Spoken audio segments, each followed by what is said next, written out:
জগদ্দল বিধানসভা কুলিয়াগড়ে আজ CA registration কেন্দ্র উদ্বোধন করা হলো। উদ্বোধনে ছিলেন বিজেপি নেতা প্রিয়াঙ্কু পান্ডে ও ব্যারাকপুরের প্রাক্তন সাংসদ অর্জুন সিং।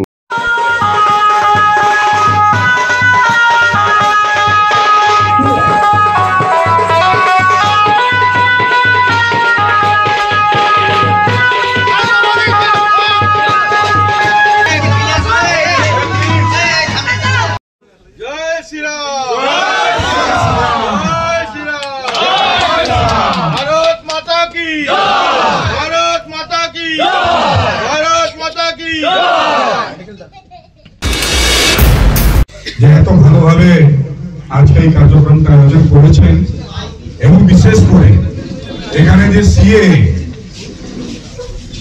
নিঃশুল্ক বিনামূল্যে যে রেজিস্ট্রেশন করা হচ্ছে তাকে খুব ভালোভাবে সুস্থভাবে উনি পরিচালনা করছেন।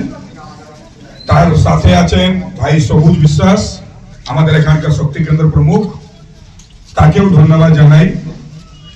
আজকে আমাদের সবার জন্য খুব গর্বের দিন, খুব ভালো দিন যে আমরা আজকে দিনে বিহারে ভারতবর্ষের একটা এইরকম রাজ্য যে রাজ্য এক সময় বাঙ্গাল সাথে যুক্ত ছিল। আপনারা সবাই জানেন যে এক সময় বাঙ্গাল সঙ্গে যুক্ত ছিল বাঙ্গাল, বিহার এবং আজকে দিনে উড়িষ্যা। এই তিনটে রাজ্য মিলিয়ে একসাথে বাঙ্গাল ছিল। সেই একটা পার্টের বিহারে আমরা আজকে বড় একটা জয় পেয়েছি। এত বড় জয় কোনোদিন ভারতীয় জনতা পার্টি ইতিহাসে, বিহার ইতিহাসে আমরা দেখিনি, যেটা আজকে দিনে দেখতে পেয়েছি। তার জন্য আপনাদের সবাইকে আমি আন্তরিক শুভেচ্ছা এবং অভিনন্দন জানাই। সবাই এসেছে আর সেই দিনে আজকে আপনাদের আমাদের সিএ ক্যাম্পে উপস্থিত হয়েছে আমাদের সমস্ত, আমরা যত লোক ভারতীয় জনতা পার্টি করি, সাধারণ জনগণ ব্যারাকপুরবাসী সবাই যাকে মার্গদর্শন হিসাবে নিয়ে মেনে আমরা কাজ করি। আমাদের আপনাদের সবাই নয়নমণি, আপনার আমার সবার প্রিয় এক সাংসদ অর্জুন সিং মহাশয়কে আজকে দিনে আমরা পেয়েছি। ওনাকে অভিনন্দন এবং স্বাগত জানাই যে আপনাদের আমাদের এই সিএ ক্যাম্পে উপস্থিত হয়েছে।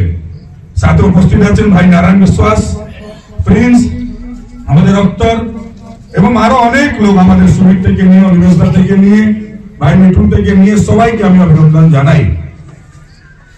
সত্যি কথা বলতে গিয়ে আজকে দিনে যে বিহারে জয়টা হয়েছে, সারা ভারতবর্ষের মানুষ উল্লাস করছে, কিন্তু একবারে যদি কেউ ভেঙে পড়েছে সেটা হচ্ছে তৃণমূল কংগ্রেস। আপনারা দেখছেন তৃণমূল কংগ্রেসের সমস্ত নেতাদের মুখ শুকিয়ে গেছে। শুধু সোশ্যাল মিডিয়া তারা একটাই কথা ছড়াতে চাইছে যে ওটা বিহার আছে, এটা পশ্চিমবঙ্গ, এখানে হবে না। আরে বিহারে জয় ভারতীয় জনতা পার্টি হয়েছে। আপনারা যদি ব্যথা হচ্ছে না তাহলে কেন সোশ্যাল মিডিয়ায় আপনারা বারে বার পোস্ট করে যাচ্ছেন? নিশ্চয়ই আপনারা বুঝে গেছেন এবার আমাদের শেষ সময়। কেন বিহারে যে এত বড় জয় হয়েছে তার পিছনে কারণটা একটা হচ্ছে এসআইআর।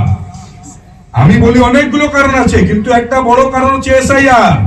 এসআইআর এ যত ভুয়ো ভোটার ছিল, মৃত ব্যক্তি নাম ছিল, যারা কোন দিক থেকে আমাদের ভারতবর্ষে এন্ট্রি করে বিহারের সীমাঞ্চলে অনেকগুলো জেলাতে গিয়ে যারা নাম তুলেছিল তাদের নাম বাদ হয়ে গেছে। আর বাংলাদেশের মুসলমানরা, রোহিঙ্গিয়ারা বিহারে ভোট দিতে পায়নি। আপনাদের আমাদের কোন ঠাকুরদা ঠাকুরমা আর এসে ভোট দিতে পায়নি। তাই কিন্তু 200+ ভারতীয় জনতা পার্টি রেজাল্ট করেছে। সেই রেজাল্টটা এবার বাংলায় হবে। কেন এখানে এসআইআর হচ্ছে, এসআইআর মাধ্যমে সমস্ত ভুয়ো ভোটারদের নাম বাদ হবে। আর রাষ্ট্রবাদী যারা আছে, যারা হিন্দুরা আছে, যারা ওপার থেকে উদ্বাস্তু পরিবাররা আছে, তারা সবাই এই এসআইআর হওয়ার পর সবার নাম থাকবে, সবাই ভোট দেবে এবং তৃণমূলকে একবারে মুছে ফেলে দেওয়া হবে। আপনাদের মাধ্যমে সবাইকে বলতে চাই যে কথাটা বললাম অরিজিনাল বঙ্গাল ছিল বিহার, পশ্চিমবঙ্গ, উড়িষ্যা নিয়ে। সেই বঙ্গালে হচ্ছে অঙ্গ, বঙ্গ, কলিঙ্গ। আমরা পড়েছি ছোটবেলায়, সবাই জানে বঙ্গালকে অঙ্গ, বঙ্গ, কলিঙ্গ যদি যুক্ত না হয় বঙ্গাল হয় না। তো সেই অঙ্গ বিহার আমাদের কাছে, ভারতীয় জনতা পার্টি কাছে, কলিঙ্গ উড়িষ্যা ভারতীয় জনতা পার্টি কাছে, এবার থাকলো বঙ্গ। এই বঙ্গ আমরা নেব, তাহলে আমাদের বঙ্গাল পূরণ হবে। এই বঙ্গ নিয়ে অঙ্গ বঙ্গ কলিঙ্গ পূরণ হবে ভারতীয় জনতা পার্টি হাতে। এটাকে কেউ আর আটকাতে পারছে না। তাই তৃণমূল কংগ্রেসের লোকের এবার ব্যথা শুরু হয়েছে। আপনারা সবাই প্রস্তুত থাকবেন। আমাদের নেতা অর্জুন সিং জি যেরকম আমাদেরকে মার্গদর্শন করবেন, আমরা সেভাবে আগামী দিন কাজ করব। আর পশ্চিমবঙ্গতে মহিলা সশক্তিকরণ করার জন্য, মাতৃশক্তিকে সুরক্ষা দেওয়ার জন্য, হিন্দুদেরকে একবদ্ধ করার জন্য, বিশেষ করে ডেভেলপমেন্ট জন্য, যেভাবে সারা ভারতবর্ষে নরেন্দ্র মোদীজি যেভাবে ডেভেলপমেন্ট করছেন, সেই ডেভেলপমেন্টকে সেই ভাবে দ্রুত গতিতে রাখার জন্য পশ্চিমবঙ্গকে ভারতবর্ষের সঙ্গে জড়িত করে ডাবল ইঞ্জিন সরকার আমাদেরকে করতে হবে। সবাই রেডি থাকবেন, সবাই প্রস্তুত থাকবেন। আমি নিজের কথা কার দীর্ঘায়ী করলাম না, আমাদের মাঝখানে আমাদের নেতা অর্জুন বলবেন, ওনার কথা আমরা শুনবো। সবাই আপনারা শুনবেন, মার্গদর্শন করবেন। সবাইকে ধন্যবাদ, আবার আন্তরিক অভিনন্দন জানিয়ে আমি নিজের কথা শেষ করছি। তৃণমূলকে শত্রু হিসাবে ধরে, মানুষের শত্রু, বাংলার শত্রু, নারী বিদ্বেষী, নারী উপরে অত্যাচার করা শাসক, পুকুর ভরাট করা, কয়লা বালি পাথর চুরি করা, কাঁচ চুরি করা, মাছ চুরি করা, একটা চোরের সরকার যে চাকরি থেকে কোনো জিনিস বাকি নেই যেটা চুরি করছে না। ইভেন ব্লিচিং পাউডার অব্দি চুরি করে বিক্রি করে দেয় যে সরকার, সেই সরকারের বিরুদ্ধে আমাদের একবদ্ধ হয়। এরকম বহু লোক আছেন, তৃণমূলের নেতা, মা মারা গেছে, বাবা মারা গেছে, দাদা মারা গেছে, কিন্তু উনি প্রত্যেক ভোটের সামনে এসে ভোট দিয়ে। যদি আমরা সতর্কভাবে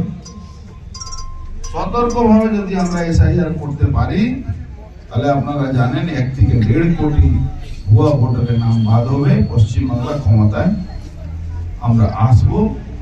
এই আগামী দিন যাতে আমরা ক্ষমতায় আসি, এই অঙ্গীকার নিয়ে আজকে আমরা এখান থেকে বিদায় নেব।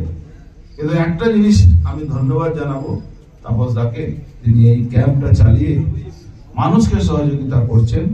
আরো কয়েকটা ক্যাম্প চলছে, কিন্তু সব থেকে আগে আমাদের তাপস দা নিজের জায়গাতে এই জায়গাটা করেছেন। এটা উনি খুব ভালো কাজ করছেন। মানুষকে সেবা করে যান, মানুষ পাশে থাকবেন, মানুষ আপনাকে সবসময় আশীর্বাদ করবে। পশ্চিমবাংলা আজকে যা পরিস্থিতি আছে, মানুষ কিন্তু খুব কষ্টতে আছে। একটা সরকার চলছে যে লুট ডাকাতি রাহাজানি করা সরকার। আজকে প্রিয়ঙ্কু যে কথাটা বলছিল, কি সবসময় একটা সরকারে থাকা লোক কেন ভয় করে? ভয় এই জন্য করছে সে চুরি করছে, ভয় এই জন্য করছে, কষ্ট এই জন্য হচ্ছে সে চুরি করছে। ও জানে মানুষের ভোটে জিতবো না। তাই সবাইকে আজকে এই বিহারে আমরা যে জিতেছি তার জন্য সবাইকে অভিনন্দন, বিহারবাসীকে অভিনন্দন, বিহারের মানুষকে অভিনন্দন, বিহারের সমস্ত ইয়াং জেনারেশন মায়েরা দিদিদেরকে অভিনন্দন জানিয়ে আমার বক্তব্য শেষ করছি। ধন্যবাদ।